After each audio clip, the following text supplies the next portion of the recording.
আজি মুসলমান এই বই থাকার কারণে এই সমস্যা হয় না নহয় হয় না নহয় আমি বই থাকার প্রয়োজন আছে এতিয়া বলি আপোনালোকে আগুৱাই হোক আপোনালোকে সজাগতা হোক আপোনালোকে সজাগ হোক তেতিয়াহে আমি আগুৱাই যাব পাৰিম আজি যদি আমি সজাগ নহওঁ আজি 500,000 টকা দিব এই 500,000 টকা দিয়ে আমি বিক্রি হওঁ আর বিক্রি হওয়ার কারণে আমার মুসলমান সংখ্যালঘু মানুষ চকুর পানি পেলাবলগীয়া হয় না নহয় গতিকে আপোনালোকে মই এটি বুজালে বুজাবলৈ দেখা নাই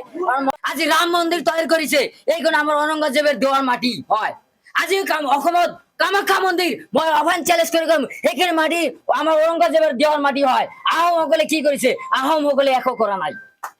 তেওঁলোকে লবি রাজনীতি করেছিলে রাজনীতি করেছিলে নাসিক বৰখন তেওঁ লবি ৰাজনীতি কৰিছিলে আজি কয় যে দেহতকে মমাই ডাঙৰ নহয় আপোনালোকে দেহত গণে যে মমাই ডাঙৰ নহয় তোমালোকে লাচিত বৰখনে কি কৰি গৈছিলে আজি অপমান কৰিব আমি আঙ্গুল চুচি থাকিম আমাক জেলত ভৰাই দিয়ক আমাক গুলি কৰি আমি ভয় নকৰো আই ডন্ট কেয়াৰ তোমাৰ লগত এনেকৈ মানুহ আগুৱাই আহিব তোমাক আগুৱাই লৈ যাব কিন্তু তোমালোকে সাম্প্ৰদায়িক কৰা তোমালোকৰ মানুহৰ লগত হাই কাজিয়া লগা আজি বিজেপি চৰকাৰে উচ্ছেদ কৰি আছে বেলবৰ্গ ভাঙি দি আছে মানুহ সজাই মিয়া মানুহক বাংলাদেশী কৈ আছে মিয়া মানুহক আজি জেলত ভৰাই দিয়া মিয়া মানুহ ডাকাত চোৰ বুলি সাইবাৰ অপৰাধ বুলি বিভিন্ন জন আমাক অপমান কৰি আহিছে এইখন বিজেপি চৰকাৰে আমি এটো সব কৰিম নেকি আজি কৈছে যে আমি মোগল সকলে অপমান কৰে যে মোগল এটো আমাৰ কামি মোগল সম্ৰাটক এগুলা অপমান কৰে আহোম আমি এটাই কব বিচাৰো মাননীয় মুখ্যমন্ত্ৰী মহোদয় আমাৰ সম্ৰাটকে আমাৰ মোগল সকলে যিখিনি কৰি গৈছে আপোনালোকে দেখুৱাব নোৱাৰিব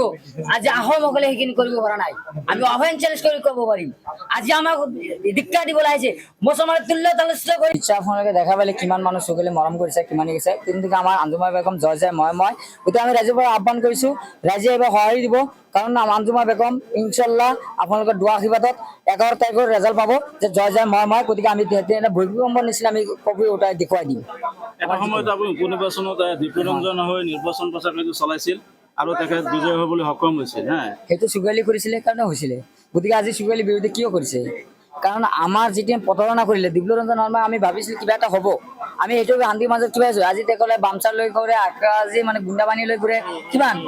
আজি কিয় ক'ব লাগে আমি শান্তি মান বিচাৰো চৰকাৰ আছে যদি অসমত কোনো ঠাণ্ডা এতিয়া কোনো আগৰ নিচিনা নাই যদি কিন্তু আজি আকৌ গুণ্ডাবানী কিয় ল'বলগীয়া হয় গতিকে আমি এইটো বিচাৰিছো যে দিব্যৰঞ্জন শৰ্মাক এইবাৰ নিশ্চিন্ত ৰাইজে বিচাৰ কৰিব গতিকে বিচাৰ কৰি এবাৰ বিদায় কৰি দিম কাৰণ দিব্যৰঞ্জন যি প্ৰতাৰণা কৰিছে এই প্ৰতাৰণাৰ উত্তৰ 11 তাৰিখে 7 তাৰিখে ৰাইজে দিব এইবাৰ এটা সময়ত আপোনাৰ আঞ্জুমা বাইদেউ আপোনাৰ মই আছিলো মই এই অসম গণ পৰিষদৰ আছিল মই বিজেপি ৰাষ্ট্ৰীয় কমিটিৰ আছিলো আপোনালোকে ভালকৈ জানে আজি মই বিজেপিত কেন যাৰ নেকি লুঙ্গিৱালা টুপিৱালা ভোট নালাগে মই এইটো কথা বাদ দিলো আজি নেকি মোৰ সম্পদ যিটো অকাপ ভোট বুলি কোৱা হয় এই অকাপ ভোট মানে কি যেটি ইসলামৰ সম্পদ সেই সম্পদবিলাক কাঢ়ি ল'ব আমি সেইটো কিছুমা কাম আদৰ কৰিম এইটো আমি সমৰ্থন কৰিম না আমি এইটো বিৰোধ কৰিম আমাৰ সম্পদ আমি কেতিয়াও নিদিওঁ গতিকে এইটোত আমাৰ মাজত নাই বিভাজন নাই গতিকে এইটো কাঢ়ি লোৱাৰ কাৰণে আমি বিয়া পাইছে এইকাৰণে আমি ওলাই আহিছোঁ গতিকে আমাৰ যি ঘটনা কৈছে গতিকে আমাক সদায় সাম্প্ৰদায়িক ৰাজনীতিৰ লগত জড়িত কৰিবৰ কাৰণে বিচাৰে আমি সেই কাম নকৰাৰ কাৰণে আজি আমাক বঞ্চিত কৰিছে কৰি থাকক মোক ক'বলগীয়া একো নাই আঞ্জুমা খাতুনে আপোনাৰ টিকটৰ পৰা বঞ্চিত হ'ল এটা সময়ত অগপাৰ এজন ভাল কৰ্মী আছিল টিকটৰ পৰা তেখেত উপযুক্ত প্ৰাৰ্থী আছিল তেখেত বঞ্চিত হৈছে সেইটোৰ কাৰণে আপুনি কি ক'ব গতিকে ৰাইজটো দলে বৰা বঞ্চিত কৰিছে মই ক'বলগীয়া একো নাই ৰাইজেতো বঞ্চিত কৰা নাই ৰাইজেতো বঞ্চিত নকৰে ৰাইজে এইটো দিব যে ৰাইজে বঞ্চিত নকৰিলে হয় আমাৰ কথা হ'ল দলে কি কৰে নকৰে মই ক'বলগীয়া একো নাই গতিকে আঞ্জুমা বেগম ৰাইজে বিচাৰিছে গতিকে ৰাইজে যদি বিচাৰিছে আৰু দলত কি আছে ক'বলগীয়া একো নাই গতিকে আমি কাৰোলৈকে ভয় নকওঁ গতিকে আমাৰ আঞ্জুমা বেগমৰ চাওক কিমান মানুহ ওলাই আহিছে গতিকে আঞ্জুমা বেগম এবাৰ নিশ্চিন্তভাৱে জিকিব ৰাইজে এবাৰ বিচাৰিছে যিহেতু আপোনালোকে নিশ্চয় জানে দিব্যৰঞ্জন শৰ্মা যেতিয়া আমাৰ চামগুৰি সমষ্টিত উপ নিৰ্বাচনত আহিছিলে এইজনে চুকুৰালী আছিলে ধুবুৰীৰ পৰা আহি দিব্যৰঞ্জন শৰ্মাৰ ডাঙৰীয়া হৈ পেলাই মই আৰু চুকুৰালীয়ে একেলগে ঘূৰি পেলাই গোটেই চামগুৰি সমষ্টিত আপোনাৰ ড'ৰ টু ড'ৰ ঘূৰিছোঁ আপোনাৰ গোটেই ৰাস্তাত আপোনাৰ ৰেলী কৰিছোঁ ৰেলী কৰি পেলাই আমি দিব্যৰঞ্জন শৰ্মাক জিকাইছিলোঁ আজি সেই জিকোৱাৰ প্ৰতিফল আমি পালোঁ কিহৰ কাৰণে আমি কংগ্ৰেছৰ পৰা মুক্তি বিচাৰিছিলোঁ কংগ্ৰেছৰ পৰা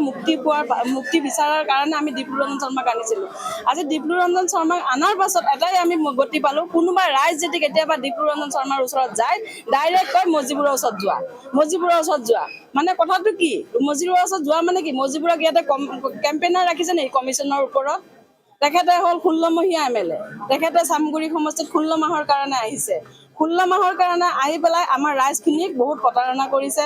যে কোনো ক্ষেত্ৰত যদি আমি যাওঁ আমি কিহৰ কাৰণে ডিব্ৰুৰঞ্জন শৰ্মাক জিকাইছিলোঁ আমি জিকাইছিলোঁ এটাই কাৰণ আমাৰ এখন সমষ্টি চামগুৰি সমষ্টিটো আমাৰ সুস্থ হৈ থাকিব লাগে কোনো মানে গুণ্ডাবাজি হ'ব নালাগে কোনো ডকাইতি হ'ব নালাগে কোনো চুৰি চুটা হ'ব নালাগে কোনো ৰাইজৰ ওপৰত অত্যাচাৰ হ'ব নালাগে সেইটো কাৰণে আমি ডিব্ৰুৰঞ্জন শৰ্মাক জিকাইছিলোঁ কিন্তু আমি একো প্ৰতিফল নাপালোঁ এই প্ৰতিফল নেপত আমাৰ চুকুৰালী ডাঙৰীয়া আমাৰ মাজত আহি পাইছে আৰু মই নিৰ্দলীয়া হৈ উৰাজাহাজৰ ছবিলা আঞ্জুমা বেগম 27 নং চিঙিমাৰী ZPC হৈ পেলাই মই আপোনালোকৰ মাজত আহিছোঁ মই হৈছোঁ ৰাইজৰ মৰমৰ প্ৰাৰ্থী আঞ্জুমা বেগম নিৰ্দলীয়া প্ৰাৰ্থী মানুহে কয় নিৰ্দলীয়া প্ৰাৰ্থী কিন্তু মই হৈছোঁ ৰাইজৰ মৰমৰ প্ৰাৰ্থী আপুনি আঞ্জুমা বেগম এটা কথা কৈছিল যে এইটোতো আপোনাৰ অসমৰ আগশাৰী সংবাদ মাধ্যম নিউজ লাইভ DY আপোনাৰ বহুত মিডিয়াত বাজিছে যে আপুনি ৰাইজৰ লগত থাকিব দৰকাৰ হ'লে আপোনাৰ হয় এইটো কথা মই আপোনাৰ অলপ দিন ধৰি ছ'চিয়েল মিডিয়াত বহুত ভাইৰেল হৈছিলে মই এটা কথা তেওঁলোকক ছ'চিয়েল মিডিয়াত জনাইছিলোঁ যে মই 20টা বছৰত 13 চনতো মই ইয়াত ইলেকশ্যন খেলিছিলোঁ মোৰ ৰাইজৰ এটা প্ৰভাৱ আছে ৰাইজৰ আপোনাৰ মোৰ লগত আপোনাৰ ৰাইজৰ লগত কোনো চবৰ লগত মিলিছোঁ মই আৰু 18 চনত মই ইয়াতে 800 ভোটত মই হাৰিছোঁ কংগ্ৰেছৰ পৰা মই 2nd পজিশ্যন আছিলোঁ সেইটো কাৰণে মই টিকেটৰ দাবীদাৰ আছিলোঁ মোক টিকেটটো নিদি পেলাই তেওঁলোকে কংগ্ৰেছৰ এজন মানুহক বিজেপিৰ টিকেট দিছে তাকো এইটো টকা লেনদেন কৰি আমাৰ নেতা পালিনেতাসকলে বিজেপি বনাই দিছে কংগ্ৰেছী মানুহজনো এতিয়া বিজেপি হ'ব পাৰে মানে টকাৰ আগত ইয়াত কোনো নাই মুজিবুৰ ৰহমান ডাঙৰীয়া অনলি টকা তেখেতে ইয়াত কমিশ্যন হৈ কমিশ্যনৰ ক্ষেত্ৰত তেখেতে এজেণ্ট হৈছে এজেণ্ট ডিব্ৰুৰঞ্জন শৰ্মাৰ ওচৰত আপোনালোকে মই আগতে কৈয়ে গ'লোঁ ডিব্ৰুৰঞ্জন শৰ্মাৰ ওচৰত আমাৰ ৰাইজ যদি যায় মজিবুৰৰ ওচৰত যোৱা মানে কথাটো কি আপোনালোকে নিশ্চয় বুজি পাইছে মই আপোনালোকক নকওঁ ইমানখিনি ৰাইজে এবাৰ প্ৰত্যুত্তৰ দিব ডিব্ৰুৰঞ্জন শৰ্মাক আপোনাৰ নিৰ্বাচনী কাৰ্যত কোনো ধৰণৰ ব্যাঘাত জন্মিছে নেকি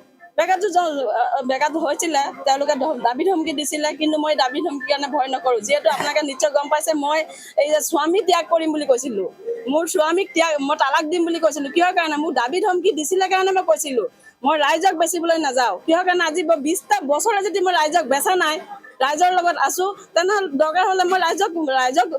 শ্ৰমিক ত্যাগ কৰিম ৰাইজক মই নেবেচোঁ আজি মই 10 লাখ টকা লৈ পেলাই বহি যদি যাওঁ তেনে মোৰ ৰাইজক বেচা হ'ব